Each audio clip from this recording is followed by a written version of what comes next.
Hey guys, welcome to the Myra Chavez Show. Today's guest is an entrepreneur and a cultural ambassador who has become a pivotal figure in the Los Angeles culinary landscape. Her family's James Beard award-winning restaurant Guelaguetza has propelled Oaxacan culture and cuisine to the modern forefront of the gastronomic scene.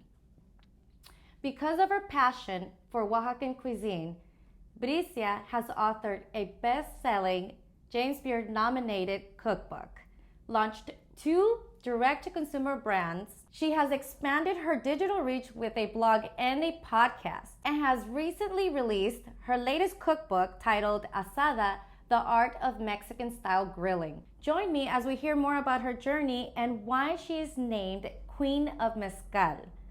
Welcome to my show, Bricia Lopez. Hi, Maida. How are you? I'm very impressed. I was sitting here like, wow, you memorized all that. Oh, thank you. She's not reading. She is not reading. If anyone wondering, like, you are not reading. It was just you. Thank you. That was very impressive. Thank you. Appreciate it. Talk to me about your day. How's it going? What's going on right now? My day, how's it going? I'm from San Francisco. I'm in your town, Yes. which is why we got to connect. I'm very excited. Yes. I'm going to have a dinner tonight at my girlfriend's restaurant, Bricia, California. Here in San Francisco. She has an incredible, she also has a cookbook that is called Aribaya. Okay. And I hosted her last year at my restaurant for her book. So this year she's hosting me, and we are going to have a feast of flavors at her restaurant. So she's going to be cooking out of my book. Oh, nice, Yeah. nice. And tell me, are you married? You have kids? Tell me a little bit about Yes, that. I'm married. Okay. I'm married. Sorry everyone that's watching. Yeah, That's interested. I'm taken. I'm married. I have 2 children. I have an almost 3-year-old little girl who is just the most angelic, precious light in this world. Yeah. And then I have my son who is 8 years old, who has been I feel like my life really started after I had him. He's just my everything. Yeah. And I live in LA with my family, and I run my businesses with my siblings. We're all partners, equal partners in our businesses, and right now I'm focusing right now my mind is just all about this cookbook that I just came out, and doing all the promo tours, and making sure that every single person buys a copy. All right. Yes. And then, so before I start asking you about just everything here, talk to me about how you started your story, your parents, where are you from, and how you grew up. Well, I was born in Oaxaca. I moved to LA when I was 10 years old. I grew up, I had the most incredible childhood. I have an older sister, Paulina, who I co-host our podcast with. It's called Super Mamas. So shout out to my Super Mamas who are watching or listening. Yeah. Or both. Yes. At the same both. time. Yes. We grew up in Oaxaca, and I had this childhood where we would walk to school in the mornings, and then we would walk back together, and then we'd get back home. My mom would have a fresh cooked meal for us every single day. Yes. A different agua fresca every day. We'd go to the market to buy food, ingredients. I grew up just all around wonderful produce and wonderful flavors. Every Sunday we'd go visit my grandma in Mitla, or even Saturdays sometimes. I always say Sundays, but maybe it was Saturday and then we slept over and came back Sunday actually. I think I always get that wrong. Yeah. Now that I'm like saying the stories, I think this is the first time it kind of dawns on me. Your siblings will correct you? you? No, I don't know, because Sundays was Tlacolula. I'm not sure. Anyway, weekends we'd go visit my abuelita every weekend. Mm-hmm.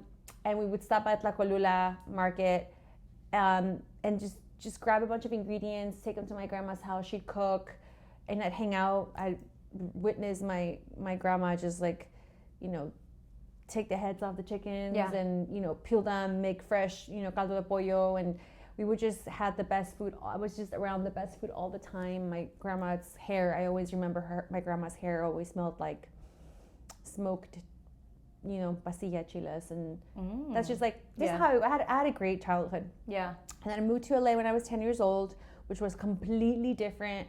I went from having a great, living in a little small neighborhood full of children, and we would go outside and play. I mean, I would play in the street until 8, 9 p.m. And then all the moms would come outside and start calling their kids.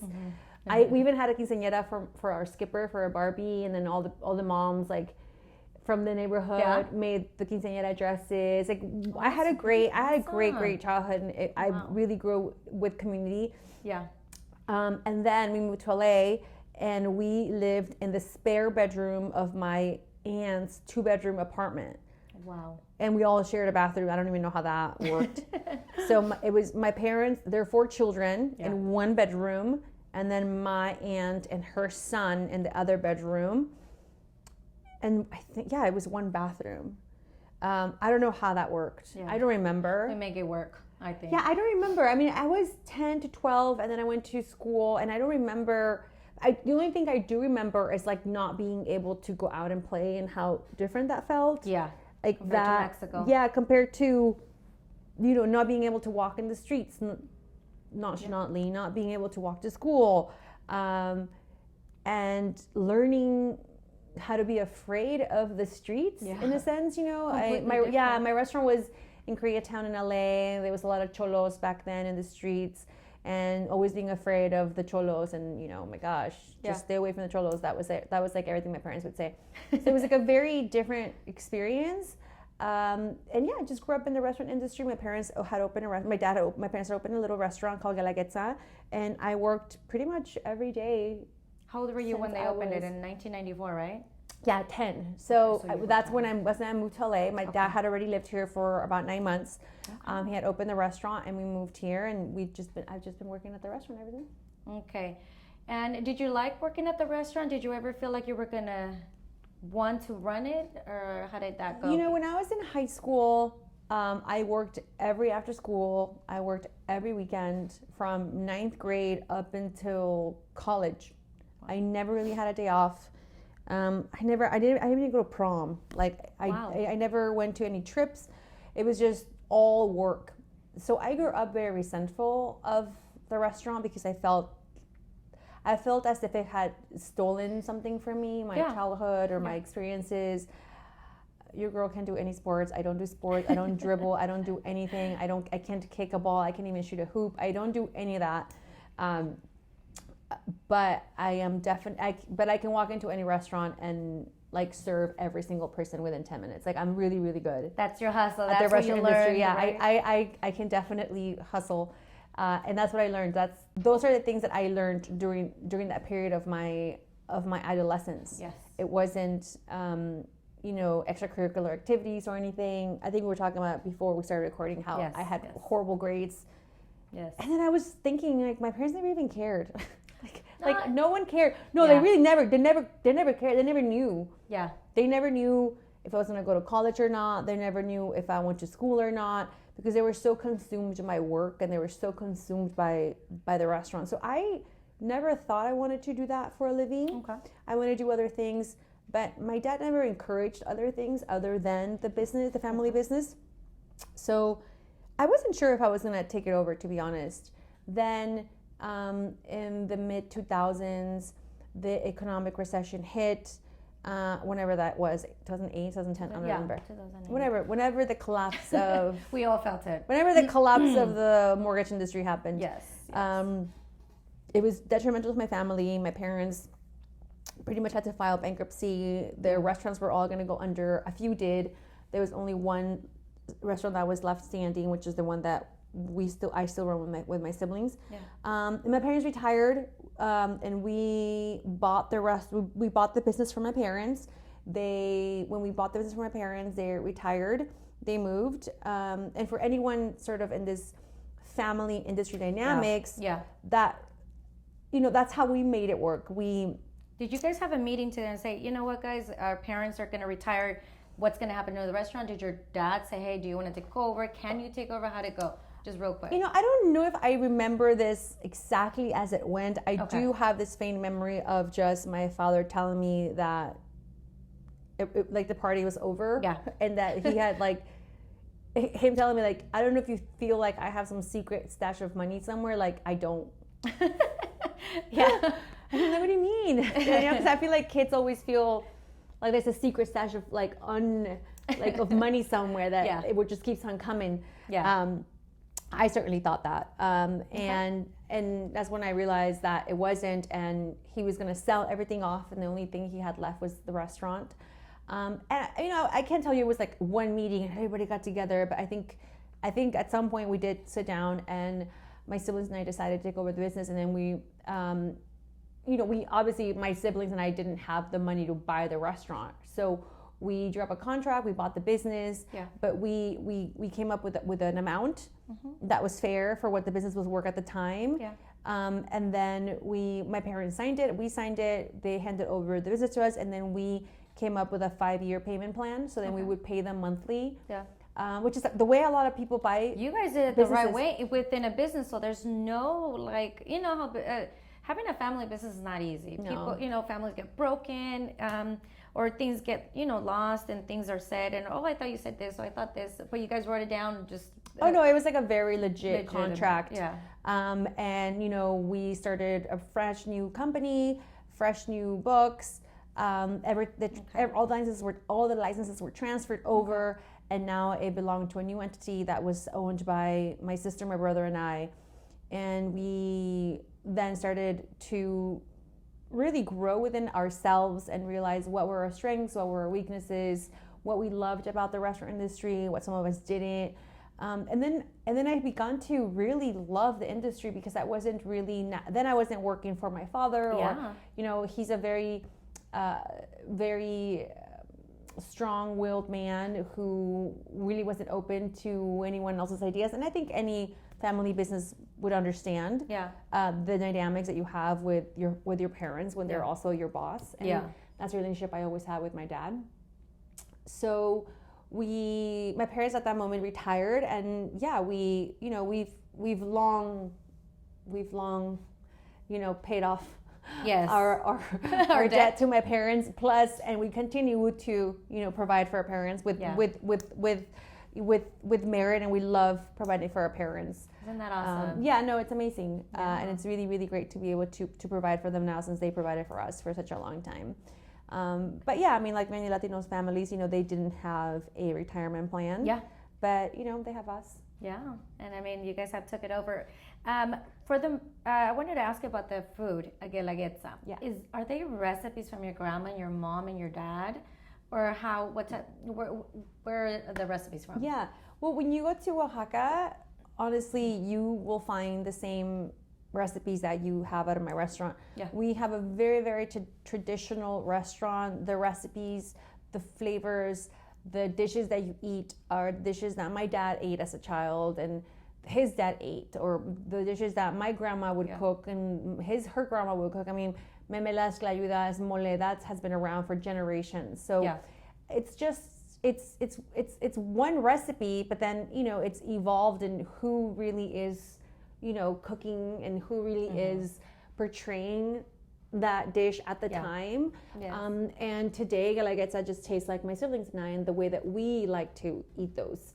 But it's just very, very traditional Oaxacan food. Okay, so it'd be with a little bit of tweak. And Oaxacan food is known for, I was watching another documentary recently from Oaxaca, and it's known for chiles, and then there's which I didn't know. What I didn't know was also known for the elote. For different types of corn. Maize is very, very at the center core of Oaxaca. Oaxaca really gave maize to the world, corn to the world. It really is where the earliest reminiscences of corn, tomato, chiles exist in the entire country, and really where everything really is the essence, heart of Mexican cuisine. Like, there really is no Mexican cuisine without Oaxaca. That's where I was trying to get at, because that's what it's known for. De ahí creció ciertas partes. Give me two dishes. A typical breakfast, Oaxacan breakfast, lunch, or dinner. I mean, you choose. The beauty about Oaxacan food is like super fluid. Like, you could have anything for either breakfast, lunch, and dinner. There aren't any rules around. There's no rules around breakfast. I mean, there's a garbanzo soup with a hard-boiled egg and a salsa that you can have for dinner, and then you're having egg for dinner.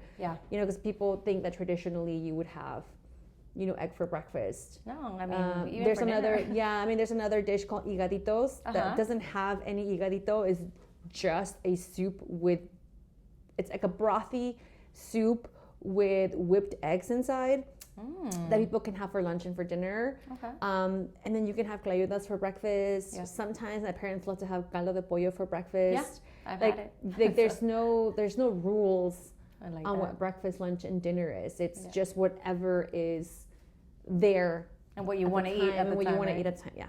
Okay. And tell me how you guys came about Guelaguetza acquiring or getting the James Beard Award.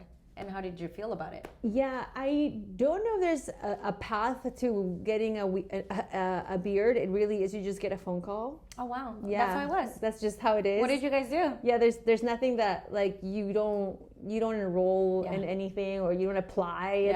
It's not an application process. It's just, you generally just get a call and they tell you, and then they tell you not to tell anyone, and then you're like, what? And it's such a surreal experience. And then they fly you to Chicago and, put you up in a beautiful hotel, and you go to this wonderful event full of some of the most incredible chefs that you've always wanted to meet. And it's an incredible experience. It was for my family, and all of us went to Chicago together, and it was just absolutely beautiful to be able to just go through that, to experience that with my siblings and my parents. That is so cool. Your parents got to go and see you guys. Yeah, for sure. Be with you guys. Yeah. And I want to know how you and your brother, I don't know if your sister is involved in this, but the michelada mix, and let's get into your direct-to-consumer brands, right? The michelada mix, and all the stuff, and then we'll get into, if you want to talk about the direct-to-consumer, also your moles that you're mailing, go ahead. Yeah, well, everything that I do is always with my family. Yeah. So it's my sister, my brother, and me. Okay. Always in everything I do. There's really not a project where the three of us aren't partners in. Okay. There's just some projects that, maybe I will take the lead for that season. And then next season, someone else take a lead on a different project. So it's just, it just depends on where we are. Yeah, yeah. My sister right now is fully focused on growing her catering arm of a restaurant, and that's her focus right now. Yeah. Right now, my focus is growing the Michelada brand, and so is my brother. So it happens to just coincide that both of us are just really excited about that brand right now, and everyone assumes that it's just me and my brother, and just because we're both so involved in it at this moment right now. So it's so great. I Love Micheladas is a brand that we have created. It's been around for a very, very long time, but I feel like even though we've been around for a very long time, I do feel it's maybe just 2 years old, because it's been in the last couple of years where we decided that we were really going to focus and put all in on the brand and really try to grow it. But because people were asking at your restaurant, right? Was it because of that? I mean, we've always sold the mix at our restaurants and a few grocery stores. Yeah. But honestly, it's just became more fun for us. Oh, that is cool. Yeah. It's a really fun brand, and I love working with it. I love creating new things with my team. We just launched our new chamoy packages.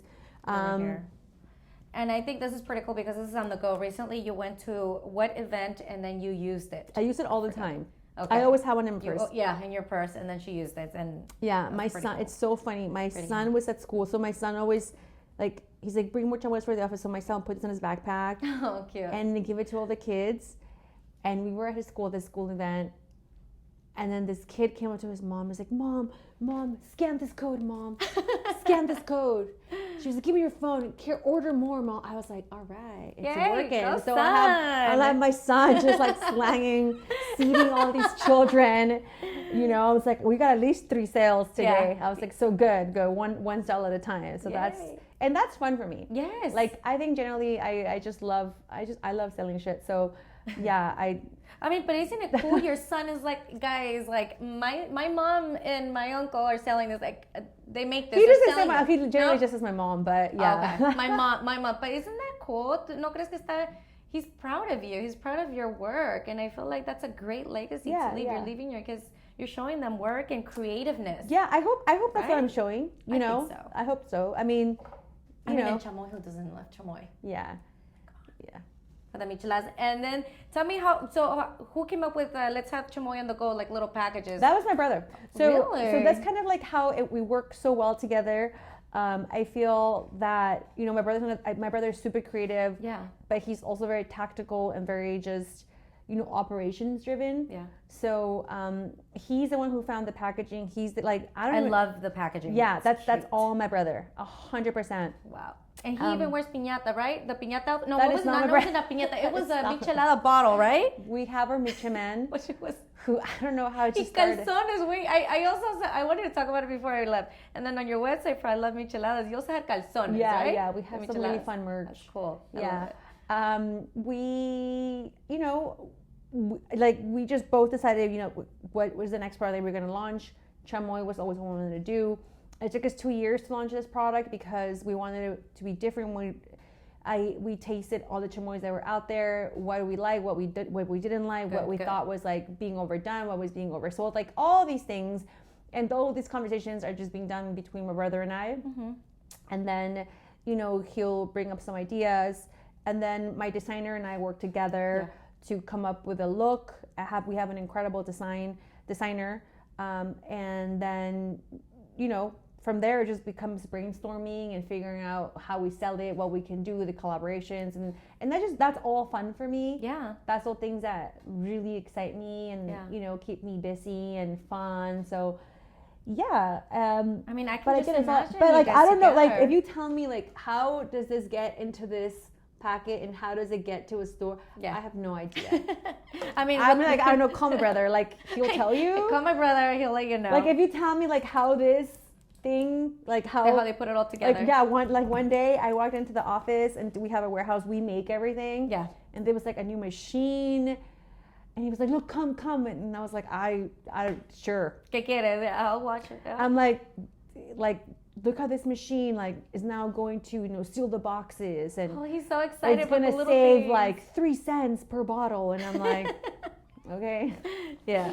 Like, okay. Yeah. But he gets very, very excited, and I think that's how it works. Yeah. You know? Yeah. Like, he figures the packaging out. And I really love it. And ¿qué te voy a decir? So tell me then, how did you come up with the moles, and let's get into the other consumer brand? Yeah. Well, the moles we've done forever. Those have been done since day one that our restaurant opened. Since day one? Yeah. Yeah. Okay. My dad used to sell them in little bags. Yeah. And with like a little label. No, we never mailed them. You know, we had them at the restaurant for sale. Okay. But people would call us and they'd be like, can you please, you know, ship it to us? And then my brother was a very early adopter of Shopify, told me all about Shopify. Oh my God, we are probably like Shopify's number 10 customer or something. Like we've been with Shopify for a long time. And had I known more about financing, I think I probably could have called Shopify and be like, let me invest. I would be like a legit millionaire right now. Yeah. But we started selling there and we've been growing since then. Yeah, and you know, that's part of like the Guelaguetza family of brands. Yeah. And our Oaxaca. And I think, you know, I think like I'm like two parts. There's me, my Oaxaca side, which is, you know, my first book. Yeah. And all my mole products. And everything that has to do with Oaxaca and tortillas and maiz and culture. But then there's like my LA girl side, because I moved to LA when I was 10 years old and I'm so LA. Like sometimes I went somewhere and the guy was like, you look really LA today. I'm like, boy, I stay LA.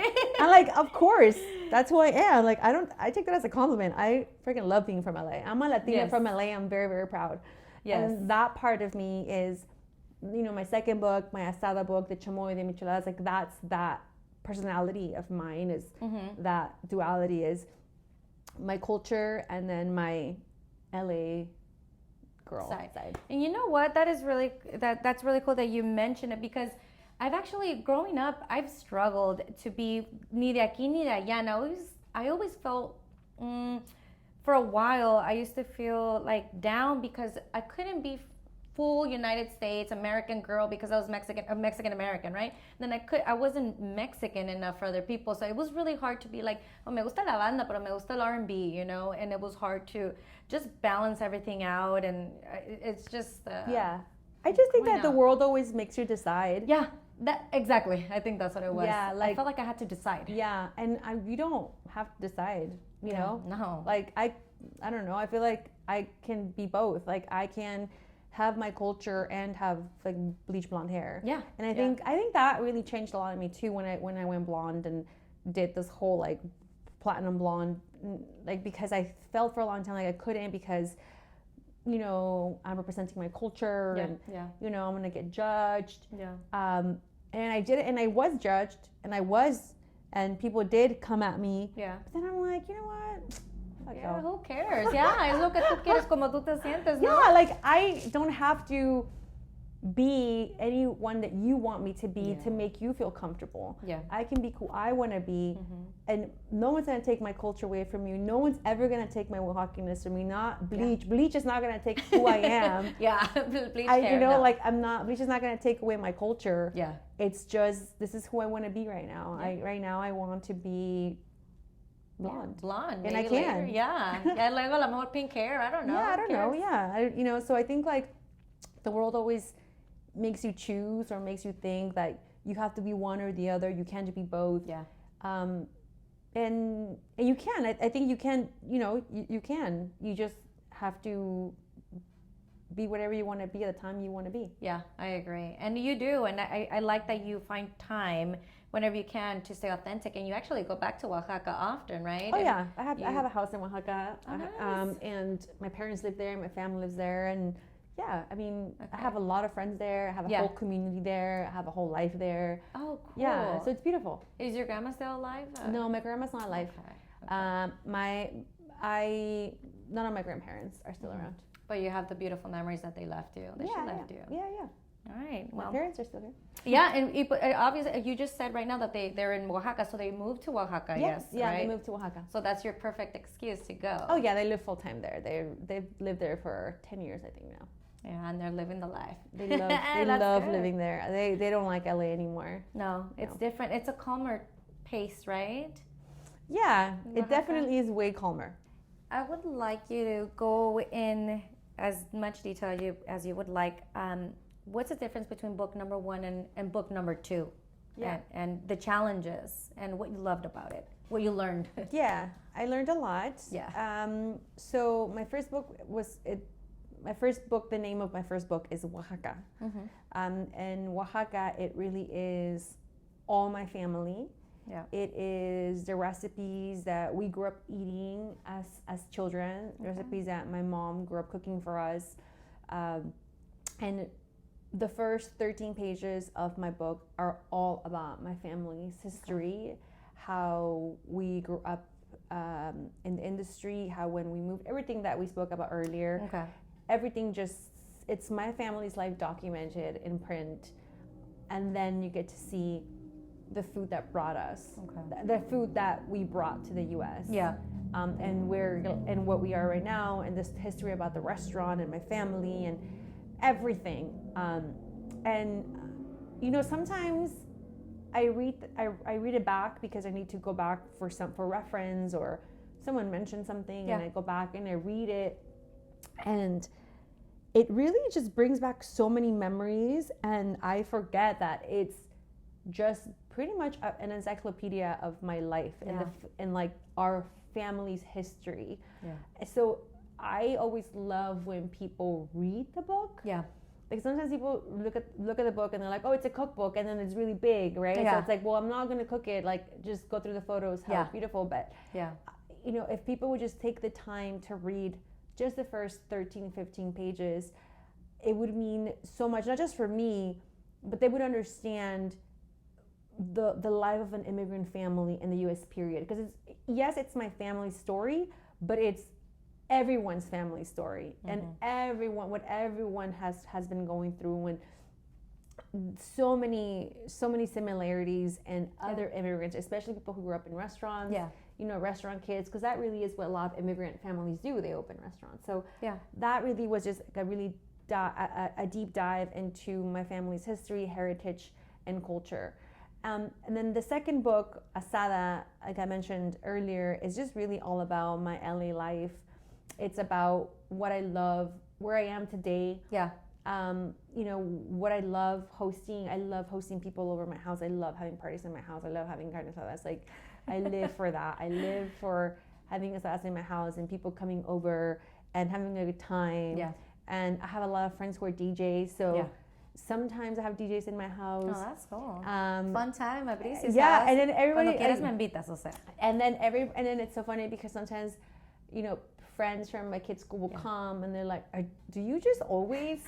Is this like how this house just stays like this?" Yeah, yeah. You know, I'm like, it's just the Lopez's know how to throw parties. Like we just know. Like it's.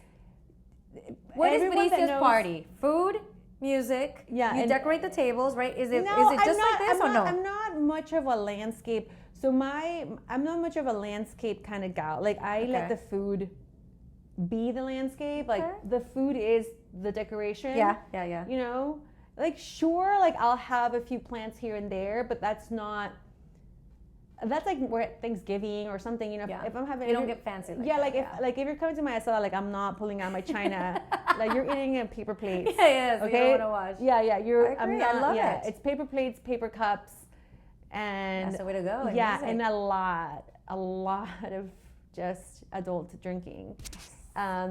Which is what also like I have a little bar area, coolers. Trash cans all over the place because make sure people, you know, throw their trash away. That's the only thing I ask them. Just throw your trash away. And just really, really great food and just really good music. And that's just really all that it is. There's nothing fancy. It's just really, really, really great food. And the grill's always going. Yeah. Like and the grill never stops. Right? Yeah, and just friends. Family and friends. I love that. And what made you what made you say, I want to be an author? I want to be a cookbook author. I never. First of all, I never said I wanted to be a cookbook author. Okay. Never did I ever said. I never thought out to be like, I'm going to publish a book. I never said that. In fact, when I was in high school, like English was not. You didn't read books at all. No, I never read. I didn't. I was like that girl that like they give you the book and you're like, sure. I never read. Like I know I should have read certain books. I never read them. Yeah. I cheated in all my tests in English. Honest. Yeah, and all like my spelling. You know how they spell and like the. You need to remember so much. And then also you have to like, and then and then like what they mean. You know those SAT word tests. Yes. That they give you have to write what they were at to study. Never. Yes. I cheated every time. I used to hide my. Weren't those multiple choice? I was just pick anything. Oh no! I used to put a little like super tiny. Like you wrote like super tiny. Yeah. Yep. You know. You just want your kids to know. You're putting me on blast. My kids can't know about this. It's okay. It's fine. So then, in my water bottle, I would put it behind. No way. Yeah, I would put it behind the label? wrap, the label. Yeah. So then, like, I would open it and like pretend to like, and then like I would I would pretend to drink while I was reading the answers. Oh, you're slick. Yeah, that's a good one. Yeah. But I just I would write them in my I would or in my leg wherever. I just. So how in the world did you start this then? I like to write. I've always liked to write. I was just told I wasn't good. Okay. I was told by my teachers. You know, my English teacher caught me cheating. Yeah. And told me that I was gonna like amount to nothing, or you know. Seriously. Yeah, I mean, my English teacher had like zero belief in me. I think. Well, I mean, obviously, like. Well, no, not obviously. Actually, it wasn't. You were bad. Instead of her, but instead of her encouraging me, yeah, you're right. It was more of like, she wrote me out because I was Latina and thought like, oh, you know, you fit the typical. Basically, you're not like. I think she told me as long as you just don't get pregnant, like you're fine. Like just that was my bar. Wow. Like not getting pregnant was like my bar. So I think like that, and I think I was just. I love to write though. Like I always journaled. I've journaled since I was in middle school. Okay. Yeah, since I was like 10 years old. I've always journaled, 11, 12. I've always loved to write. Yeah, I've always liked that. I think I was just discouraged and I was told it wasn't good. Mm-hmm. But I've always journaled. I've always loved to really express myself through writing. one day, an agent came looking for me, told me that he'd love for us to write a book and to work on a proposal. I had no idea what that meant. Yeah.